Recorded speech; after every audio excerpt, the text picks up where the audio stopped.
Hello students, welcome back to this channel. तो आज हम करेंगे heating effect of electric current के बारे में।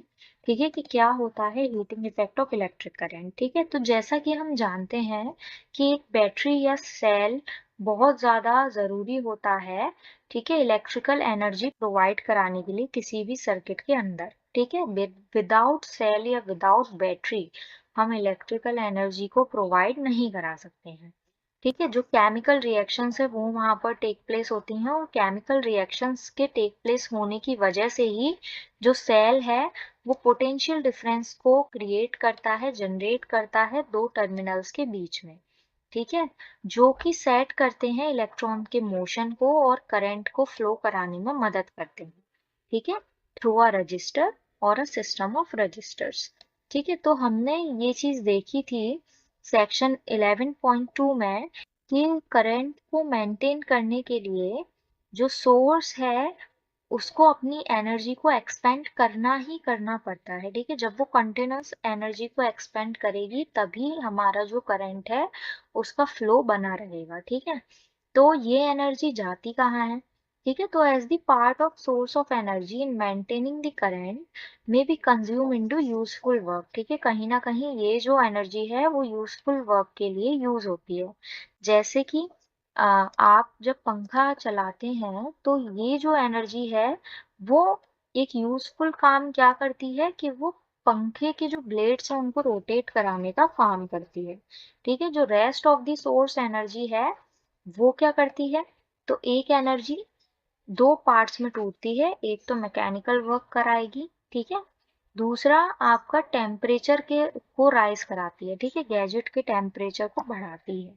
ठीक है, और इसके एग्जांपल हम अपने एवरीडे लाइफ में देख सकते हैं कि एक इलेक्ट्रिक फैन को जब हम बहुत देर तक चलाते हैं तो वो कहीं ना कहीं बहुत ज्यादा गर्म हो जाता है। क्यों गर्म हो जाता है? क्योंकि जब आपने उसको चलाया तो एनर्जी जनरेट हुई। एक तो आपका जो फैन चल रहा था उस फॉर्म में एनर्जी कन्वर्ट हो गई, और जो बची कुची एनर्जी है वो हीट के फॉर्म में कन्वर्ट हो गई। ठीक है, तो एक जो इलेक्ट्रिक सर्किट होता है, ठीक है, वो अगर प्योरली रेजिस्टिव हो, ठीक है, और रजिस्टर्स जो हैं वो उसमें कनेक्ट हो, ठीक है, टू अ बैटरी, तो ये देखने को मिलता है कि जो सोर्स एनर्जी है वो कंटिन्यूअसली डिसिपेटेड होती है in the form of heat.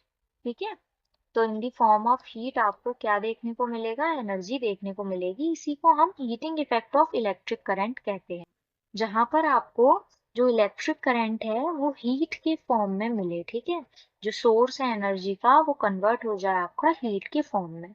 तो ये जो इफेक्ट है वो यूटिलाइज होता है डिवाइसेस में। ठीक है, बहुत सी डिवाइसेस में यूटिलाइज होता है, बहुत सी डिवाइसेस में यूज होता है, जैसे कि आपका इलेक्ट्रिक हीटर हुए, इलेक्ट्रिक आयरन हुआ।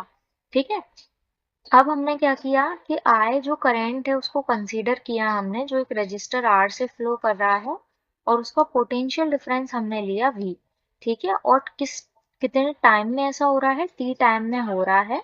ठीक है, और चार्ज क्यू जो है वो उसमें फ्लो हो रहा है। ठीक है, तो हमें एक कनेक्शन देखने को मिलेगा, इससे एक इक्वेशन देखने को मिलेगी। वो क्या मिलेगी?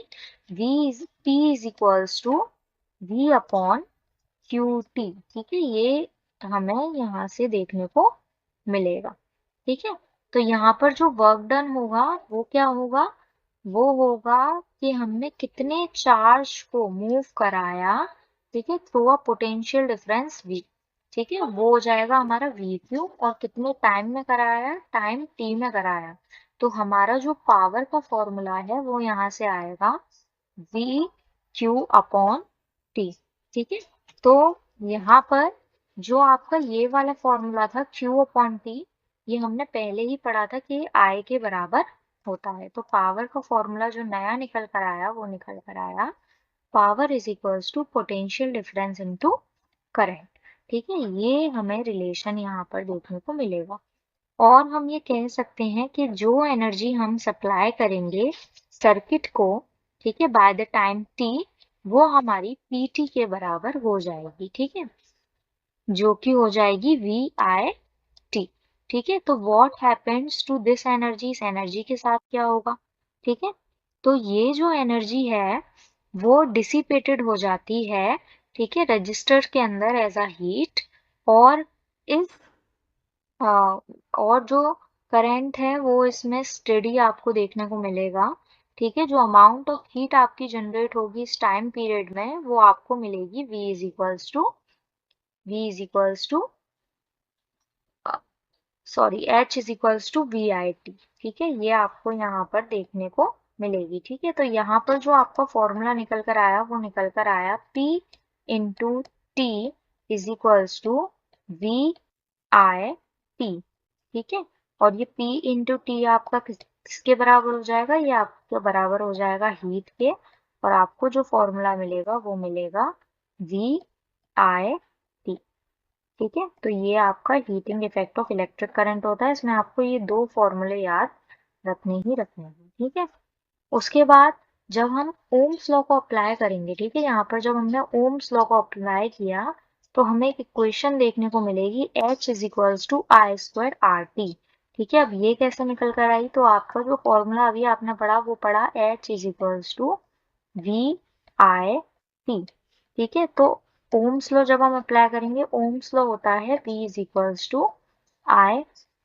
तो यहाँ पर आपको जो इक्वेशन मिलेगी इससे वो मिलेगी H=V की जगह हमने क्या पुट कर दिया IR, तो वो हो जाएगा I²RT, ठीक है। ये आपको ओम्स लॉ से हीटिंग इफेक्ट का नया फॉर्मूला देखने को मिलेगा, ठीक है। इसी को हम कहते हैं जूल्स लॉ ऑफ हीटिंग, ठीक है। बहुत इंपॉर्टेंट है joules law of heating, 1 number में आपसे पूछ लिया जा सकता है, ठीक है। ये लॉ क्या बताता है कि जो हीट प्रोड्यूस होती है किसी भी रजिस्टर के अंदर वो डायरेक्टली प्रोपोर्शनल होती है करंट के स्क्वायर के, ठीक है। करंट के स्क्वायर के डायरेक्टली प्रोपोर्शनल होती है। और डायरेक्टली प्रोपोर्शनल होती है वो रेजिस्टेंस के भी, ठीक है। और डायरेक्टली प्रोपोर्शनल होती है वो टाइम के भी, ठीक है। तो ये 3 कंक्लूजन आपको देखने को इससे मिलेंगे। क्या कंक्लूजन है वो एक बार मैं मैथमेटिकल फॉर्म में आपको बता देती हूँ कि H is directly proportional to I², ठीक है। H is directly proportional to R, ठीक है, ये आपको देखने को मिलेगा। और H is directly proportional to T, ठीक है। ये 3 आपको कंडीशंस इसमें देखने को मिलेंगी। और प्रैक्टिकल सिचुएशन की अगर हम बात करें, जब इलेक्ट्रिक अप्लायंस कनेक्ट होता है, ठीक है, to a known voltage source, ठीक है, तो आपको जो करंट का फॉर्मूला है, ठीक है, वो इस रिलेशन में याद रखना है। ये आपका बेसिक वाला ओम्स लॉ ही रहेगा।